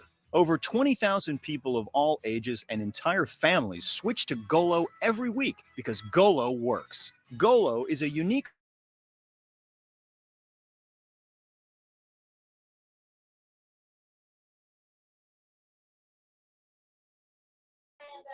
I'm kind of scared to go on camera because this thing just died on me. So, but the good news is there's a lot of streams out there. So if something fails, just give me about the quickest I can turn this thing around. If it crashes totally, it's probably about 45 seconds. It's about as fast as I can turn it around. I got to shut down Facebook. I got to pull up a new. Camera's wrong camera. Sorry, the red light's over here. Got to pull up a new watch, whatever it is, and then start from scratch. So it takes about 45 seconds. So just bear with me. If it happens again, I'll be ready. So anyway, I need to pay for this. I need to pay an assistant. Yeah, you know I want to do this. I got a 4-year-old. He can do it. You want to do it? You want to do it in the live stream? If you're going to live stream, you'll be publicly. Everyone will see you. You sure? Everyone in the entire world will see you. I don't know. You make your world. You want to make your world. Debut. Come here. Hello. Hello. Say go Trump. Go Trump. Go Trump, baby. Go Trump. Go Trump. Go Trump. That's right. All right. You're doxxed. To our debate coverage here on Newsmax. Here now with us is Cassie Smedley, Deputy Director of Communications for the RNC.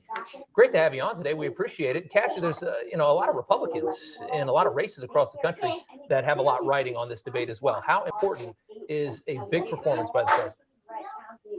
Right. Well, we know that we've got a great strength of Republicans in Congress and in the Senate, and we, of course, want to return even more of them to Washington who can support the agenda of President Trump.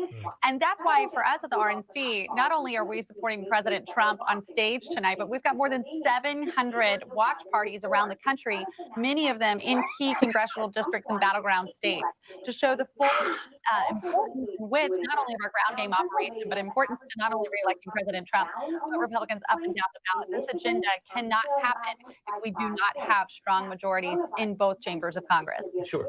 Tell us a little bit about this shakeup today. You had Joe Biden allegedly asking for breaks, the president wanting to check the earpieces before the debate. What was this all about? Well, I think look at it as a little bit of right before the Saturday night fight,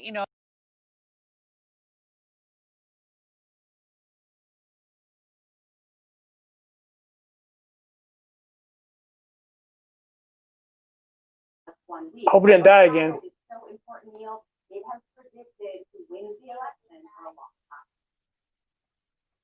All right, let me try. Hold on. Let me kill this.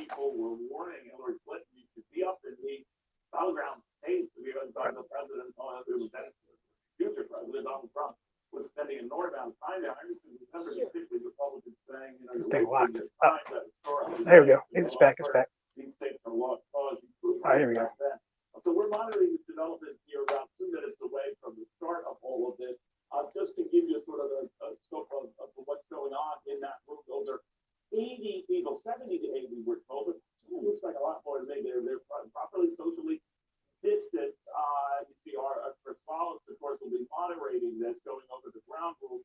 And they include, among other things, getting into 6 issues with Trump and Biden's record, the Supreme Court, COVID-19, the economy, race and violence. Let's remove this. Let's remove this. Right here on this show.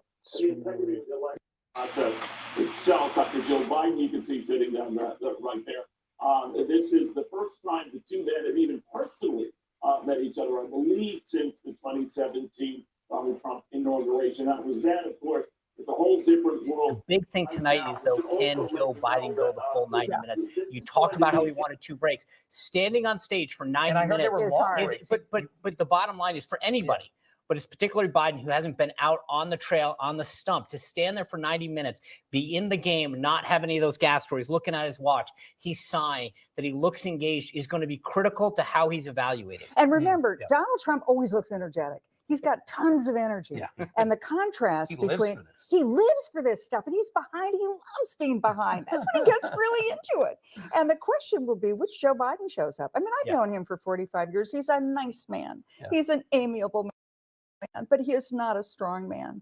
And a lot of people so- think he's a feckless politician, and the president's going to jump all over that. absolutely. And if Biden looks less energetic, Yeah. I think he's in trouble. Mark, what do you think? The president has to change it everything tonight. He has to make people think anew. It's one of the hardest things to do in politics, particularly in these polarized times, to get voters to pay attention from their busy lives and say, you know what, the things I might have thought about this race, maybe I need to rethink them. If he can do that tonight, he can get back in this and cut the gap in the battleground states. And you think he's very aggressive tonight, because KT was saying he needs to talk to the women a little bit more. Well, he might need to talk to women, but the two people who were most influential in prepping him were Rudy Giuliani and Chris Christie. Not now, too they know, soft and fluffy they're not guys. soft and fluffy, but they do know.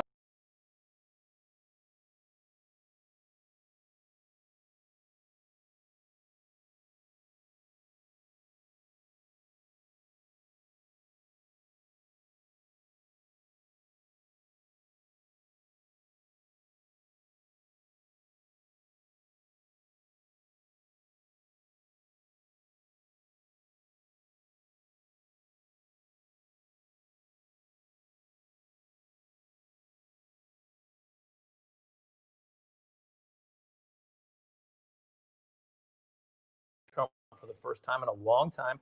Sean, talk about that. The one thing I will say that we haven't talked about tonight that's the X factor is always the moderator. Yeah. What Yes, role that's- does Chris yeah. Wallace play? He said he wants to be invisible tonight.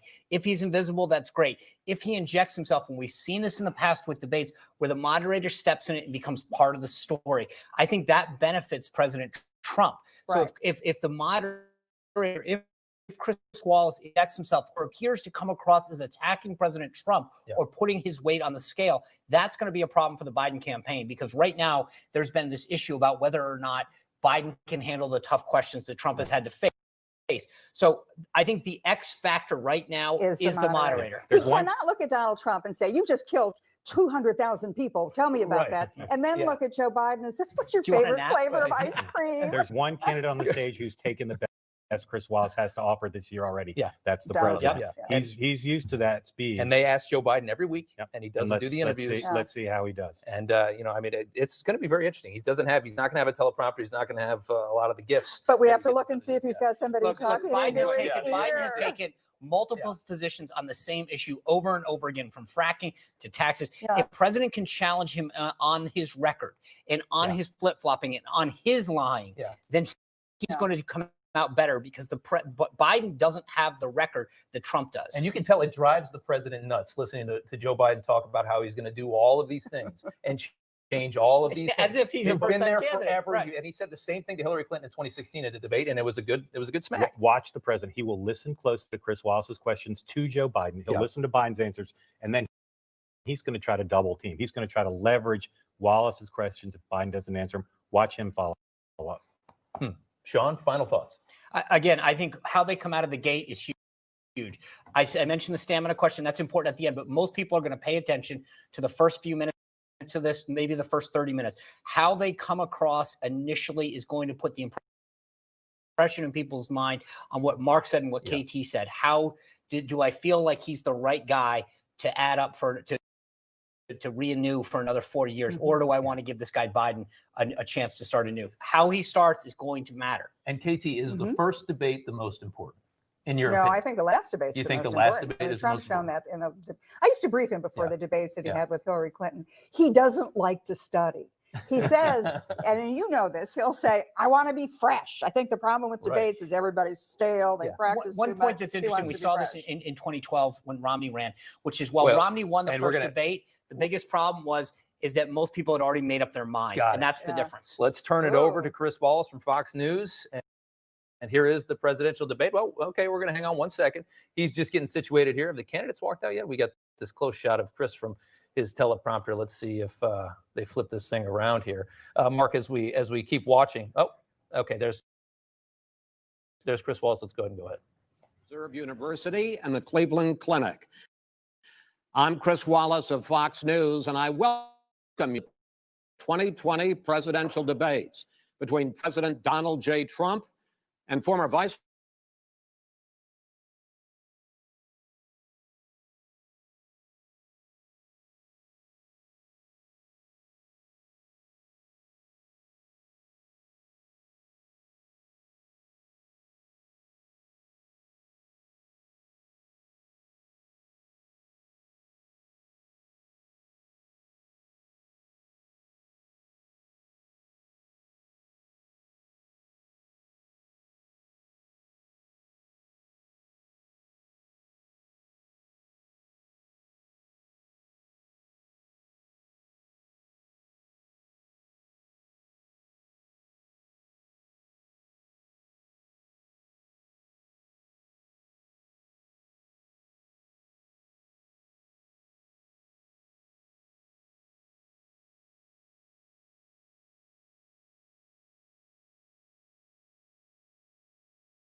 wrong? And where do you think a Justice Barrett would take the court? President Trump, in this first segment, you go first, 2 minutes. Thank you very much, Chris. I will tell you very simply, we won the election. Elections have consequences. We have the Senate, we have the White House, and we have a phenomenal nominee, respected by all, top academic, good in every way, good in every way. In fact, some of her biggest endorsers are very liberal people from Notre Dame and other places. So I think she's going to be fantastic. We have plenty of time, even if we did it after the election itself. I have a lot of time after the election, as you know. So I think that she will be outstanding. She's going to be as good as anybody that has served on that court. We really feel that. We have a professor at Notre Dame, highly respected by all, said she's the single greatest student he's ever had. He's been a professor for a long time at a great school. And we won the election, and therefore we have the right to choose her. And very few people knowingly would say otherwise. And by the way, the Democrats, they wouldn't even think about not doing it. If they had, the only difference is they try and do it faster. There's no way they would give it up. They had Merrick Garland, but the problem is they didn't have the election, so they were stopped. And probably that would happen in reverse also. Definitely would happen in reverse. So we won the election, and we have the right to do it, Chris. President Trump, thank you. Same question to you, Vice President Biden. You have 2 minutes. Well, first of all, thank you for doing this, and looking forward to this, Mr. President. Thank you, Joe. The American people have a right to have a say in who the Supreme Court nominee is. And that say occurs when they vote for a United States senators and when they vote for the President of the United States. They're not going to get that chance now because we're in the middle of an election already. The election has already started. Tens of thousands of people have already voted. And so the thing that should happen is we should wait. We should wait and see what the outcome of this election is, because that's the only way the American people get to express their view is by who they elect as president and who they elect as vice president. Now, what's at stake here is the president's made it clear he wants to get rid of the Affordable Care Act. He's been running on that, he ran on that, and he's been governing on that. He's in the Supreme Court right now trying to get rid of the Affordable Care Act, which will strip 20 million people from having insurance, health insurance now, if it goes into court. And the justice, and I have nothing, I'm not opposed to the justice, she seems like a very fine person. But she's written before she went on the bench, which is her right, that she thinks that the Affordable Care Act is not constitutional. The other thing that's on the court, and if it's struck down, what happens? Women's rights are fundamentally changed. Once again, a woman could be held pay more money because she has a pre-existing condition of pregnancy. They were able to charge a woman more for the same exact procedure a man gets. And that ended when we, in fact, passed the Affordable Care Act. And there's 100 million people who have pre-existing conditions, and they'll be taken away as well. Those pre-existing conditions for this election.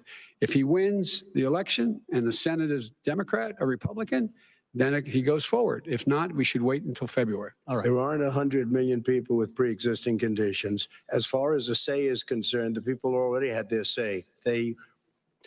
Okay, Justice Ginsburg said very powerfully, very strongly, at some point, 10 years ago or so, she said a president and the Senate is elected for a period of time, but a president's elected for 4 years. We're not elected for 3 years. I'm not elected for 3 years.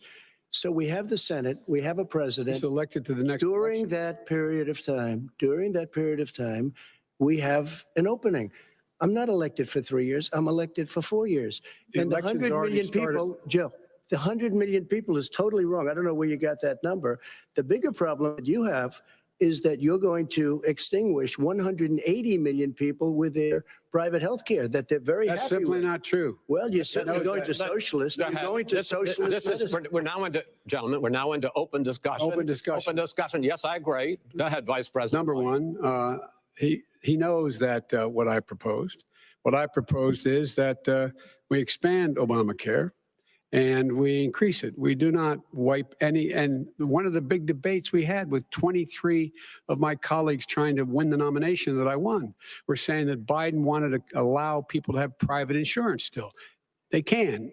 They do. They will under my proposal. It's not what you've said, But and it's not what that your is- party has said. That is simply Your party a lie. doesn't say it. Your party is wants to simple. go socialist My medicine party is and me. socialist Right healthcare. now, I am And the they're going to Democratic dominate Party. you, Joe. You know that. I am the Democratic Party right now. The platform of the Not according Democratic to Party Harris. is what I, in fact, approved of. What I approved of. Now, here's the deal. The deal is that it's going to wipe out pre-existing conditions. And by the way, the 200,000 people that have died on his watch, how many of those have survived? Well, there's 7 million people that contracted COVID. What does it mean for them going forward if you strike down the Affordable Care Act? And Joe, you've had pre-existing 308,000 military people dying because you couldn't provide them proper health care in the military. So don't tell me I'm about happy this. to talk about And if you were here, Look, it here's wouldn't be the deal. 200, it would be 2 million people because you were very late on the draw. You Late didn't on want the me to draw. ban China, which was heavily infected. You didn't want me to ban All right, gentlemen, Europe, which which was heavily Mr. President, You would have Mr. been much President, later, Joe. Mr. President, much later. Mr. You're President, talking about 2 million people. You're not gonna be able to President, as shut the him up. moderator, we are going to talk about COVID in the next segment, but go ahead. Let me finish. The point is that the president also is opposed to Roe v. Wade. That's on the ballot as well in the court. And so that's also at stake right now. And so the election is all You don't know it's on the ballot. I- Why is it on the ballot? Because Why is it you on the said ballot? It's not you're- on the ballot. It's on the ballot in the I court. don't think so. In the court. Well, There's nothing happening there. Donald, would you And you just be don't quiet know for a minute? her view on Roe v. Wade. You I don't know don't her know. view. Well, all right, let's talk. We got a lot to unpack here, gentlemen. We got a lot of time. So on health care, and then we'll come back to Roe v. Wade. All right. Mr. President, the Supreme Court will hear a case a week after the election in which the Trump administration, along with 18 state attorneys general, are seeking to overturn That's right. Obamacare, to end Obamacare. You have spent the last... Because they want to give good health care. If I may ask Go my ahead. question, sir. Good health care. Over the last 4 years, you have promised to repeal and replace Obamacare, but you have never in these 4 years come up with a plan, a comprehensive plan Yes, I to have. replace Obamacare. Of course I have. Well, I got rid of the individual when I finish, I'm going to mandate. give you an Excuse me. opportunity. I got rid of the individual mandate, which was a That is big not a chunk of comprehensive That plan. is absolutely a big thing. That was the worst I didn't part of ask, Obamacare. Sir, Chris, you're that was the debating him, worst not part of me. Obama. Let me ask my question. Well, I'll ask Joe. I The know, individual mandate was the most unpopular Mr. Vice Pre- aspect of Mr. Obamacare. I President, got rid of it. I'd like you and we to- will Mr. protect people President, with I'm the pre-existing moderator of this conditions. debate, and I would like you to let me ask my question, and then you can answer Go your ahead. question. You, in the course of these 4 years, have never come up with a comprehensive plan to replace Obamacare. And just this last Thursday, you signed a largely symbolic executive order to protect people with pre-existing conditions 5 days before this debate. So my question, sir, is what is the Trump healthcare plan? Fine. Well, first of all, I guess I'm debating you, not him, but that's okay. I'm not surprised. Let me just tell you something, that there's nothing symbolic. I'm cutting drug prices. I'm going with favored nations, which no president has the courage to do because you're going against big pharma. Drug prices will be coming down 80 or 90%. You could have done it during your 47-year period in government, but you didn't do it. Nobody's done it. So we're cutting health care. What about All of the pre-existing things that conditions? we've done, He has not cut insulin. I healthcare. give you an example, insulin. It was destroying families, destroying people because I'm getting it for so cheap. It's like water. You want to know the truth. So cheap. Take a look at all of the drugs what we're doing, prescription drug prices. We're going to allow our governors now to go to other countries to buy drugs because When in they fact- pay just a tiny As fraction. I say, of this what is we do. open discussion. No, Let but me this ask is you about, big- you'll this be is happy, big stuff. sir, you'll be happy. I'm about to pick up on one of your points to ask the vice president, which is he points out that you would like to add a public option to Obamacare. And Yes. the argument that he makes and other Republicans make is that that is going to end private insurance. It is and not. well, if I can ask you the question, it will Not what your end. party says, by the way. It will end private insurance and create a government takeover of health care. It does not. It's only for those people who are so poor they qualify for Medicaid. They can get that free. in most states, except governors who want to deny people who are poor Medicaid. Anyone who qualifies for Medicare would Medicaid would automatically be enrolled in the public option. The vast majority of the American people would still not be in that option. Number one. Joe, you Number agreed two. with Bernie Sanders' far left on the manifesto, we call it. And that gives you socialized medicine. Look, hey, Are you I'm saying not you going didn't to listen to agree? him. The fact of the matter is, I beat Bernie Sanders. Not by much. I beat him a whole hell of a lot. I'm Not by here much. standing facing you, old buddy. Pocahontas would have left 2 days early. You would have lost every primary. All he knows how to on do is Super hurt. Tuesday. You got Look, very lucky. here's the deal. I got very lucky. I'm going to get very lucky tonight as well. And tonight I'm going to With make what? sure, because With what? here's the deal. Here's the deal. The fact is that everything he's saying so far is simply a lie. I'm not here to call out his lies. Everybody knows he's a liar. But you I just agree. want to Hey, make Joe, sure. you're the liar. I want to make sure. Graduated last in your class, not first in your class. I want to make Mr. sure. President, can you let him finish, sir? No, he doesn't know how to do that. He has, You'd be you know, surprised. you pick You'd be surprised. the Go ahead, wrong Joe. guy, the wrong night at the wrong time. Listen, you agreed with Here's the Bernie deal. Sanders to the The manifesto. whole idea. Let him. There is no manifesto. Number Please one. let him speak, Mr. Number two. You just lost the left. Number two. You just lost the left. You agreed with Bernie Sanders on a plan. Folks, absolutely agreed folks, do you to, have and any under that idea plan, what you have this clown's socialized, doing? They call it Mr. You Medicare. have any do? Socialized medicine. Mr. Well, President. I tell you what, he is not for any help for people needing health care because he in fact already has cost 10 million people their health care that they had from their employers because of his recession.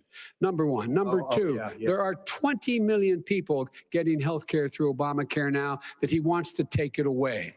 He won't ever look you in the eye and say that's what he wants to do. Take it away. No, I want to give them Number better three. health care at a much lower price because and by the way, he Obamacare doesn't is know no how. good. He doesn't know how I've to do already that. fixed it. He has never I've offered already a fixed plan. it to an extent. He has never Obamacare, done a as you single might thing. know, but probably don't. Gentlemen, you is realize no if you're good, both Joe. speaking at the It's no same good, time, and it's too expensive. let the president go ahead, sir. Obamacare is no good. We made it better, and I had a choice to make very early on. We took away the individual mandate. We guarantee pre-existing conditions, but took away the individual mandate. Listen, this is the way it is. And that destroyed that. They shouldn't even call it Obamacare. Then I had a choice to make. Do I let my people run it really well or badly? If I run it badly, they'll probably blame him, but they'll blame me. But more importantly, I want to help people. Okay. I said, you got to run it so well. That's what and I just had a meeting with them. They said, the problem is no matter how well you run Obamacare, it's a disaster. It's too expensive. Premiums are too high, and it doesn't work. So we do want to get rid of it. Chris, we want to get rid of it. I understand it, sir, but I have to give you roughly equal time. Please let the vice president talk. Good. He has no plan for health care. Of course we do. He sends out wishful thinking. He has executive orders that have no power. He hasn't lowered drug costs for anybody. He's been promising a health care plan since he got elected. He has none, like almost everything else he talks about. He does not have a plan. He doesn't have a plan. And the fact is, this man doesn't know what he's talking about. All right. I have one final question for you, Sure. Mr. Vice President. If Senate Republicans, we were talking originally about the Supreme Court here, if Senate Republicans go ahead and confirm Justice Barrett, there has been talk about ending the filibuster or even packing the court, adding to the 9 justices there. You call this. And that'll become the issue. The issue is the American people should speak. You should go out and vote. You're in voting now. Vote and let your senators know how strongly you feel. Vote now.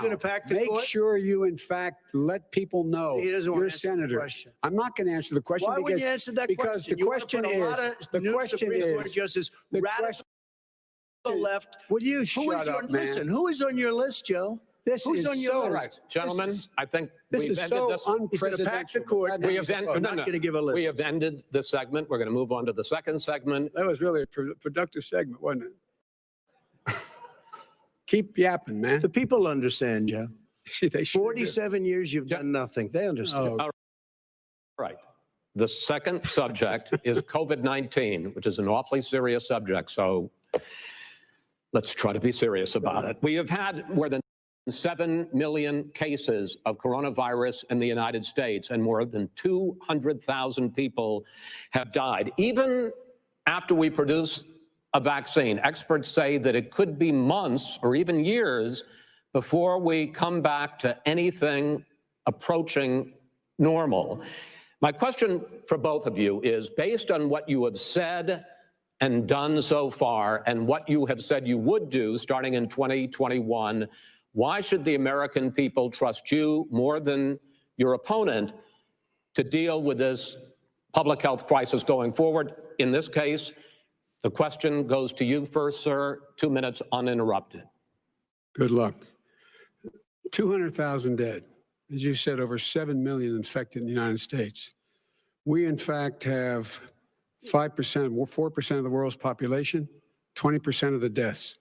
40,000 people a day are contracting COVID. In addition to that, about between 750 and 1,000 people a day are dying. When he was presented with that number, he said, it is what it is. Well, it is what it is because you are who you are. That's why it is. The president has no plan. He hasn't laid out anything. He knew all the way back in February how serious this crisis was. He knew it was a deadly disease. What did he do? He's on tape as acknowledging he knew it. He said he didn't tell us or give people a warning of it because he didn't want to panic the American people. You don't panic. He panicked. In addition to that, what did he do? He went in and we were insisting that the Chinese, the people we had on the ground in China should be able to go to Wuhan and determine for themselves how dangerous this was. He did not even ask Xi to do that. He told us what a great job Xi was doing. He said we owe him a debt of gratitude for being so transparent with us. And what did he do then? He then did nothing. He waited and waited and waited. He still doesn't have a plan. I laid out back in March exactly what we should be doing. And I laid out again in July what we should be doing. We should be providing all the protective gear possible. We should be providing the money the House has passed in order to be able to go out and get people the help they need to keep their businesses open schools. It costs a lot of money. You should get out of your bunker and get out of the sand trap and get in your golf course and go in the Oval Office and bring together the Democrats and Republicans and fund what needs to be done now to save lives. So if we would have listened to you. You have 2 minutes, sir. If we would have listened to you, the country would have been left wide open. Millions of people would have died, not 200,000. And one person is too much. It's China's fault. It should have never happened. They stopped it from going in, but it was China's fault. And by the way, when you talk about numbers, you don't know how many people died in China. You don't know how many people died in Russia. You don't know how many people died in India. They don't exactly give you a straight count, just so you understand. But if you look at what we've done, I closed it and you said he's xenophobic. He's a racist and he's xenophobic because you didn't think I should have closed our country. Wait a minute. It says 2 minutes. You didn't think we should have closed our country because you thought it was terrible. You wouldn't have closed it for another 2 months. By my doing it early, in fact, Dr. Fauci said, President Trump saved thousands of lives. Many of you Democrat governors said, President Trump did a phenomenal job. We worked with the governor. Oh, really? Go take a look. The governors said I did a phenomenal job. Most of them said that. In fact, people that would not be necessarily on my side said that. President Trump did a phenomenal job. We did. We got the gowns. We got the masks. We made the ventilators. You wouldn't have made ventilators. And now we're weeks away from a vaccine. We're doing therapeutics already. Fewer people are dying when they get sick. Far fewer people are dying. We've done a great job. The only thing I haven't done a good job, and that's because of the fake news. No matter what you say to them, they give you bad press on it. It's just fake news. They give you good press. They give me bad press because that's the way it is, unfortunately. But let me just tell you something. I don't care. I've gotten used to it. But I'll tell you, Joe, you could never have done the job that we did. You don't have it in your blood. You could have never done that job. I know how to do the job. I know how to get the job Well, you done. didn't do very well in swine flu. H1N1, you were a disaster. Your own chief of staff said you were a disaster. 14,000 people died, not 200,000. There was no economic recession. Sir, you made a There was no recession. You made a point. Let him answer it. And there was we didn't shut down the economy. This is his economy he's shut down. The reason it's shut down is because, look, you folks at home, how many of you got up this morning and had an empty chair at the kitchen table because someone died of COVID? How many of you were in a situation where you lost your mom or dad and you couldn't even speak to them? You had a nurse holding a phone up so you could, in fact, say goodbye. You would have lost far How more many people. Far more people. And you would have been. And by the way, months late. your own You were his months behind me, his Joe. own CDC director says we could lose as many as another 200,000 people between now and the end of the year. And he held up. He said, if we just wear a mask, we can save half those numbers. Just a mask. And by the way, in terms of the whole notion of a vaccine. We're for a vaccine, but I don't trust him at all, nor do you. I know you don't. What we trust is a scientist. You don't we trust Dr. Johnson Fauci. Johnson, Pfizer. And Okay, by the way, gentlemen, and gentlemen, let me move on to questions about the future, because you both have touched on two of the questions I'm going to ask. Focusing on the future first, President Trump, you have repeatedly either contradicted or been at odds with some of your government's own top scientists. The week before last, the head of the Centers for Disease Control, Dr. Redfield, said it would be summer before the vaccine would become generally available to the public. You said that he was confused and mistaken. Those were your two words. Yeah. But Dr. Slaoui, the head of your Operation Warp Speed, has said exactly the same thing. Are they both wrong? Well, I've spoken to the companies and we can have it a lot sooner. It's a very political thing because people like this would rather make it political than save lives. It is a very political thing. I've spoken to Pfizer, I've spoken to all of the people that you have to speak to. We have great Moderna, Johnson & Johnson, and others. They can go faster than that by a lot. Become very political because the left, or I don't know if I call them you're left, I don't know what I call the head of your Operation Warp Speed, Dr. Slaoui? I disagree with him. Yeah, no, I disagree with both of them. And he didn't say that. He said it could be there, but it could also be much sooner. I had him in my office 2 days ago. He talked about the summer, sir, before it's generally available. Just like He said it's a possibility that we'll have the answer before November 1st. It could also be after when it's that. generally available. Well, we're going to deliver it right away. We have the military all set up logistically. They're all set up. We have our military that delivers soldiers, and they can do 200,000 a day. They're going to be this is the same man It's who all told set you up. by Easter this would be gone away. By the warm weather, it'd be gone. Miraculous, like a miracle. And by the way, maybe you could inject some bleach in your arm, and that would take care of it. This is the same That was man. said sarcastically. That was you know that. That was said sarcastically. And so here's the deal. This man is talking about a vaccine. Every serious company is talking about maybe having a vaccine done by the end of the year. But the distribution of that vaccine will not occur until sometime beginning or the middle of next year to get it out, if we get the vaccine. And pray God we will. Pray God we will. Mr. Vice President, I want to pick up You'll have on the that. vaccine sooner I want to than pick that. up on this question, though. You say the public can trust the scientists, but they can't trust President Trump. In fact, you said that again tonight. Your running mate, Senator Harris, goes further, saying the public health experts, quote, will be muzzled, will be suppressed.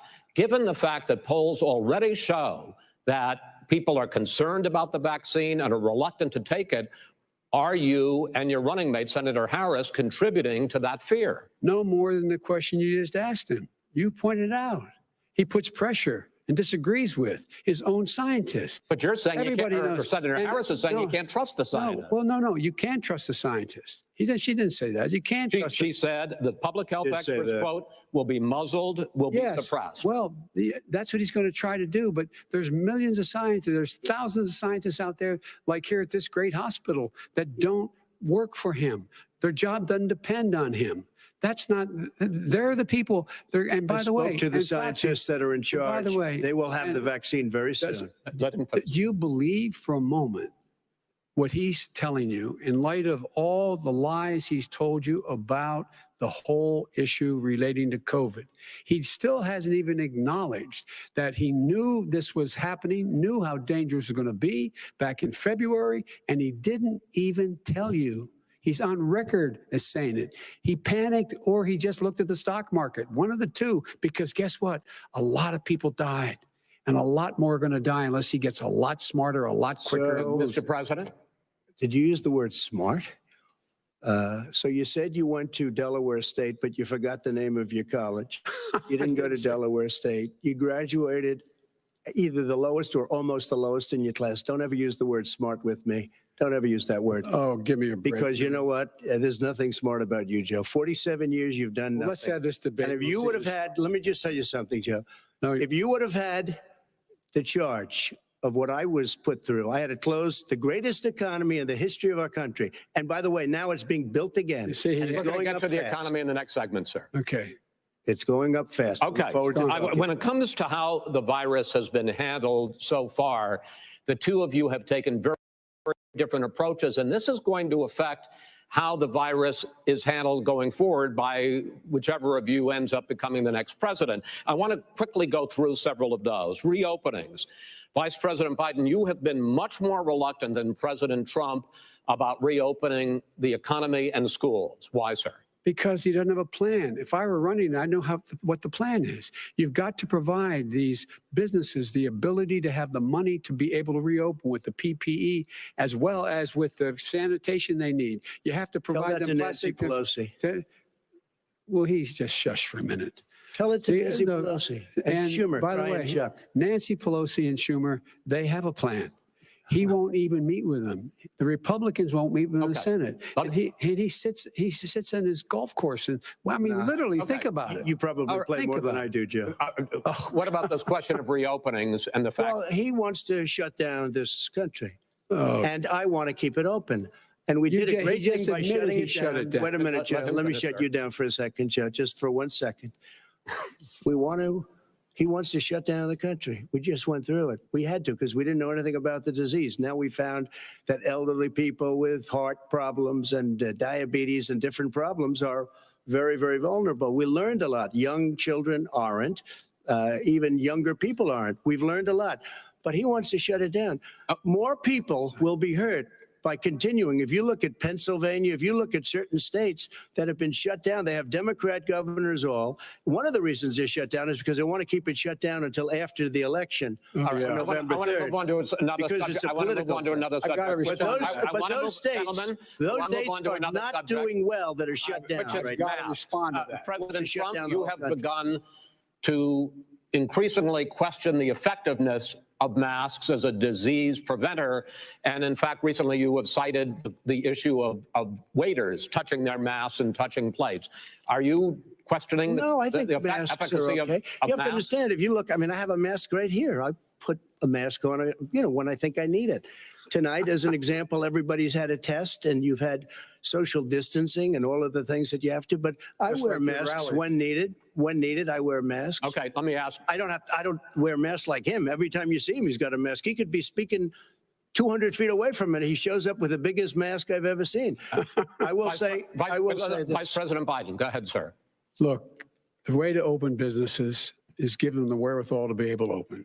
We provided money. But I was asking you, sir, about masks. Well, masks make a big difference. His own head of the CDC said if we just wore masks between now, everybody